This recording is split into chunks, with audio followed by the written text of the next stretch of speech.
For most of my life, this farm has been my sanctuary.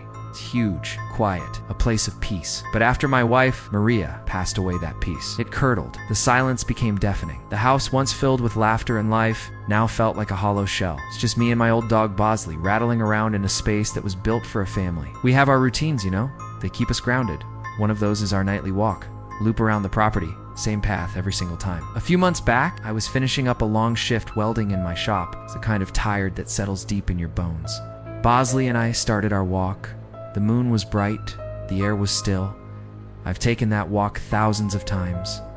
Nothing ever changes. But that night, something did. As we got back near the house, I just happened to glance up. I looked at the window to the bedroom Maria and I shared, and my blood ran cold. The curtain moved, just a flicker, but it was there. I froze, my hand dropping to Bosley's head. He didn't seem to notice, just nudged my palm, ready to go inside. My mind raced. I hadn't set foot in that room in years. Not since she was gone. I'd closed the door and left it. Preserved. A memory I couldn't bear to touch. So who, or what, was in there? The initial shock morphed into a hot white rage. The thought of some stranger, some intruder, violating that space, our space. I didn't even think. I stormed through the front door, leaving Bosley whining on the porch, and took the stairs 2 at a time. I threw the bedroom door open, ready for a fight. And there was nothing. Absolutely nothing. The room was empty. Dust motes danced in the sliver of moonlight cutting through the window. Everything was exactly as I had left it. The bed was made, her book still on the nightstand, a thin layer of dust coating every surface. It was untouched. I stood there, panting, my heart hammering against my ribs. I tried to reason with myself. It was late. I was exhausted. Grief does strange things to a person's mind. It had to be a trick of the light, a shadow, my own tired brain playing tricks on me. I managed to convince myself, or at least, I tried. I went back downstairs, locked the doors twice, and tried to sleep. But every creak of the old house sounded like a footstep. The next night, the unease lingered. I tried to stick to the routine, hoping normalcy would chase the fear away. It didn't. Around midnight, I was jolted awake. It wasn't a sound that woke me, not at first. It was Bosley. He was on his feet at the end of my bed, staring at the ceiling, a growl rumbling deep in his chest. This wasn't his usual squirrel on the roof bark. This was low, deep, and deadly serious. I sat up, straining my ears, holding my breath, and then I heard it. Footsteps, clear as day, directly above my head. And of course, the room directly above mine was her room. This time, the anger was gone. It was replaced by a chilling, primal fear. I grabbed the heavy iron poker from the fireplace and crept up the stairs. My every step, deliberate, silent. My heart was a drum against the silence of the house. I reached the top of the landing, took a deep breath, and flung the door open again. And again, nothing. The room was just as it was, a cold, silent tomb. I checked the closet under the bed, behind the curtains, empty. I was starting to feel like I was losing my mind. 2 nights in a row, it couldn't be a coincidence. But there was no proof.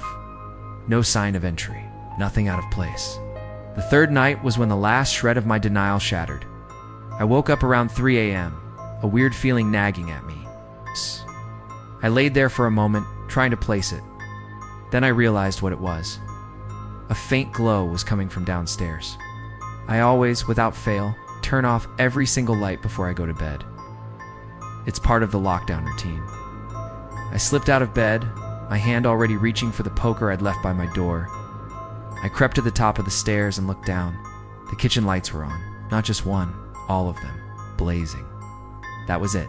That was the moment the panic I'd been holding back finally broke through and consumed me. This wasn't in my head. Someone was in my house. I didn't even go down. Backed into my room, locked the door, and called the sheriff. I felt like a fool whispering into the phone about strange noises and lights, but the operator was professional. She sent a deputy out. When he arrived, we searched the entire property. Every room, every closet, every outbuilding. They found nothing. Zero evidence of a break-in. The windows were all locked from the inside. The doors were secure. The deputy was polite, but I could see it in his eyes. Thought I was a lonely old man spooked by the shadows.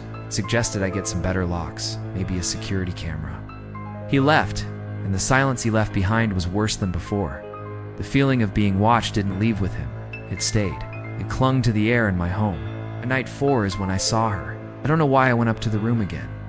Maybe I thought if I confronted the space, the source of my terror, it would give me some peace. It did the exact opposite. I opened the door, and my breath caught in my throat. Maria's clothes. The beautiful dresses and blouses I had so carefully, so painfully packed away in boxes after she died. They were everywhere. Thrown across the floor, draped over the bed, hanging from the lampshade. It was a violation. A desecration of her memory. My heart felt like it had dropped into my stomach. And then I saw her, standing in the doorway, silhouetted against the dim light of the hallway. A woman. It wasn't Maria. This person was shorter, slighter. She was just standing there, staring at me. Her face was a pale oval in the darkness, features indistinct. There was no sound, no breathing, no shifting of weight. Just an unnerving, absolute stillness. For a second, my mind went blank.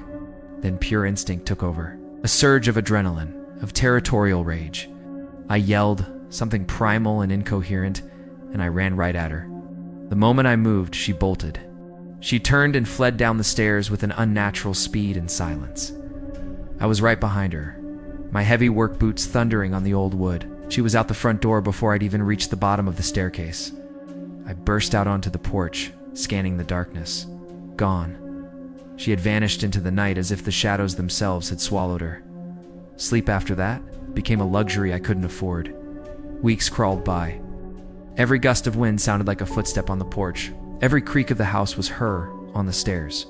Bosley became my shadow, refusing to leave my side, especially at night. He'd sleep, pressed against my legs, a living, breathing alarm system. I started keeping my old hunting rifle loaded and propped against the nightstand. I wasn't taking any more chances. Then, about a week ago, I saw her again. It was evening, just as the sun was bleeding out of the sky. I was washing dishes, looking out the kitchen window over the sink, and there, at the edge of the woods that bordered my property, a figure was standing, motionless. Face turned towards my house, towards my window. It was her. The same slight build, the same terrifying stillness. I didn't hesitate this time. I dropped the plate, grabbed the rifle from the living room, and ran outside. I didn't aim at her, I'm not a killer, but I fired 2 warning shots into the air. The sound ripped through the quiet evening. She didn't flinch, but she moved. She sprinted back into the woods, disappearing into the thicket of trees with a familiarity that chilled me to the bone. She moved like she knew this land better than I did. I haven't seen her since that night, but that doesn't bring me any comfort. I know she's still out there. I can feel it, but she's waiting, watching, waiting for the night I finally get too tired. The night I forget to check a lock, the night I finally let my guard down. And I have this cold, hard certainty in the pit of my stomach. If she ever comes back inside my house, I don't think she'll run again. I work the late shift, delivering catering for big events. It's an exhausting job, physically demanding and mentally draining. Most nights I'm running on fumes and way too much caffeine. By the time I finally clock out, usually around 2 a.m., I'm so hungry my stomach feels like it's eating itself, but I'm too wired to even think about cooking. So like many nights before, I pointed my car toward the Golden Arches. There's a McDonald's right off the highway that's open 24/7, my usual post-work sanctuary. As I pulled into the drive-thru, I noticed it was a bit busier than normal for that hour. A few cars were ahead of me, their brake lights glowing in the dark. It was a little weird, but hey, maybe I wasn't the only one with a late-night craving. While I was waiting to place my order, my eyes drifted across the parking lot. Tucked away in the darkest corner, far from the lights of the restaurant, was a beat-up Volkswagen, the kind that looks like it's seen better decades. The windows were tinted so dark you couldn't see a thing inside. The engine was off, no lights, nobody getting in or out, just sitting there. It struck me as odd, like a predator lurking in the shadows. But I was hungry and tired, so I just chalked it up to someone waiting for a friend or maybe taking a nap. I got my bag of greasy goodness, paid the cashier, and moved on, the strange car already fading from my mind. Normally, I'd just head straight home, crash on the couch, and devour my food in front of the TV. But tonight, I felt restless. The adrenaline from the event hadn't worn off yet, so I made a spontaneous decision. Instead of going home, I decided to drive to a scenic lookout about 10 minutes away. It's this cliffside spot that overlooks the entire city, all lit up like a galaxy on the ground. It was a place my friends and I used to hang out at back in high school, a spot filled with good memories. I figured the fresh air and the view would help me unwind before trying to sleep. I turned off the main road and onto the winding path that led up to the lookout. The gravel crunched under my tires as I pulled into the small, empty parking area. I cut my engine, the sudden silence amplifying the chirping of crickets. I was just about to unwrap my burger when a pair of headlights appeared in my rearview mirror, sweeping across my car before cutting out abruptly. My heart jumped into my throat. As the vehicle rolled to a stop a few spaces away, my blood ran cold. It was the same Volkswagen, the beat-up dark-windowed car from the McDonald's parking lot. They had followed me. There was no other explanation. This wasn't a coincidence. They didn't even try to hide it. They just pulled right in behind me, engine off, plunging the lot back into near-total darkness. A wave of pure panic washed over me. I was alone, on a cliff, in the middle of the night, with a car full of strangers who had just tracked me here. My mind raced. What did they want? My wallet? My car? Something worse? My hands were shaking so badly I could barely hold my phone. My first instinct was to call 911, but what would I say? A car is parked near me? It sounded paranoid, so I did the next best thing. I FaceTimed my best friend, Sebastian. The phone rang, each tone feeling like an eternity. "Dude, what's up?" his sleepy voice finally answered. I spoke in a hushed, frantic whisper, explaining the situation, trying to keep my voice steady. "Don't hang up," I pleaded. "Just stay on the phone with me." To my immense relief, Sebastian didn't question me. He heard the terror in my voice. "Where are you?" "I'm on my way," he said, already sounding more awake. "Don't get out of the car. Lock your doors. I'll be there in 10 minutes. Those 10 minutes were the longest of my life. I sat there, frozen, staring at the dark silhouette of the Volkswagen, my own reflection, a ghostly image in the window. My food sat forgotten on the passenger seat. I didn't dare make a sound. Finally, Sebastian's headlights appeared, and I've never been so happy to see his rusty old truck. He parked right beside me. Seeing a friendly face, I felt a bit of the fear subside. "Let's go check out the view," he said, trying to act casual, probably to calm me down. "We're here, might as well." I hesitated, but staying in the cars felt like being sitting ducks. Maybe if they saw there were two of us, they'd leave. So we got out and started walking up the short gravel path toward the main lookout point. Before the trail curved and the parking lot disappeared from view, I couldn't resist a final glance back. What I saw sent a fresh jolt of ice through my veins. All four doors of the Volkswagen were now wide open, like a grotesque metal flower blooming in the dark. Four shadowy figures stepped out. They didn't move toward us. They just stood there by their car, slowly turning their heads, as if they were listening for something in the woods. We tried to shake it off. We reached the lookout, and for a moment, the breathtaking view of the city lights actually worked its magic. The blanket of stars above, the sea of light below, was peaceful. For about 60 seconds. Then, we heard voices from the path behind us. Not angry, not threatening, but laughing, like old friends catching up. 3 men emerged from the darkness and walked toward us. They were trying to look non-threatening, but everything about them screamed danger. The one in the lead, who looked like he had more tattoos than skin, flashed a grin. He was holding a blunt. "Hey, you guys want to smoke?" he asked, his voice a little too friendly. "No thanks, man. We're good," Sebastian said, his tone firm but polite. The change was instantaneous. The smiles vanished. Their eyes sharpened, losing all trace of friendliness. They took a step closer, and the atmosphere grew thick with tension. The lead guy's hoodie lifted just a little as he shifted his weight. And under it, I saw the unmistakable collar of a McDonald's uniform. "Just got off work," he muttered, as if that explained everything. But it didn't. It explained nothing. because my mind was screaming one single thought. There were 4 guys at that car, not 3. Where was the 4th? It was Sebastian who saw him first. His eyes darted past the 3 men in front of us, toward the dense tree line at the edge of the lookout. He subtly nudged me, and I followed his gaze. There, half hidden by the shadows of the branches, stood the 4th man. He was just standing there, watching us. And in his hands he was holding something long and metallic that caught the faint moonlight. A pipe? A bat? I didn't want to know. The second he realized we'd spotted him, he took a deliberate step out of the trees and started walking toward us. That was it. We didn't wait. We didn't say a word. We just ran. We bolted past the 3 guys, who seemed surprised for a split second before they started shouting. We scrambled down the gravel path, branches whipping at our faces, the sound of our own panicked breathing deafening. Behind us, we could hear their footsteps, heavy and fast, pounding the ground, getting closer. I didn't look back, was too terrified to see how close they were.